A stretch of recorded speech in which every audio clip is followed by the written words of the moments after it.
नमस्कार, शेगाव लाईव्हमध्ये आपले स्वागत आहे। मी संतोष देठे। आज आपण बघणार आहोत गार पाणी पिण्याचे दुष्परिणाम आणि फायदे। माहिती चांगली आवडल्यास शेगाव लाईव्ह चॅनलला सबस्क्राईब करा, शेअर करा, फॉलो करा। धन्यवाद। गार पाणी पिण्याचे दुष्परिणाम। पचनक्रिया मंदावते। गार पाणी प्यायल्याने पचनक्रिया मंदावते, त्यामुळे अन्न पचायला वेळ लागतो। अपचन, गॅस, ॲसिडिटी यासारख्या समस्या उद्भवू शकतात। घसा खवखवणे, घसा खवण्याची समस्या उद्भवू शकते। थंड पाणी प्यायल्याने घशातील रक्तवाहिन्या आकुंचन पावतात, ज्यामुळे घसा खवखवतो।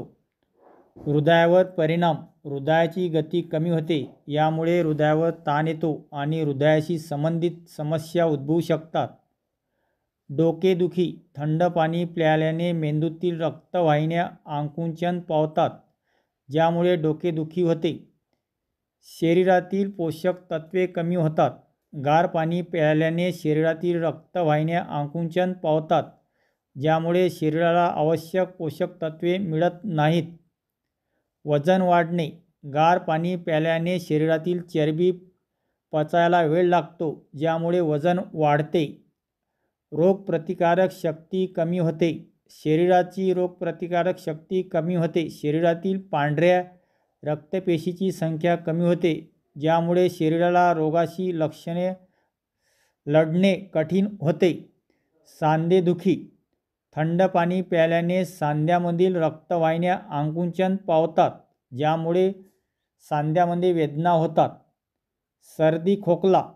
थंड पाणी प्यायल्याने घशातील स्लेस्मा जाड होतो, ज्यामुळे सर्दी आणि खोकला होतो।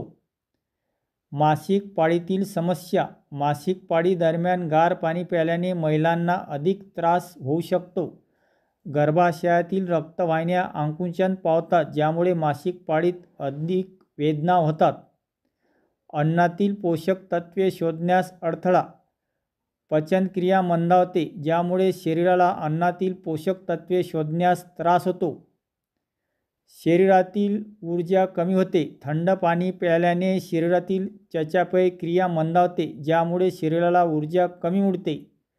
माहिती आवडल्यास शेगाव लाईव्ह चॅनलला सबस्क्राईब करा, शेअर करा, फॉलो करा, कॉमेंट करा। धन्यवाद।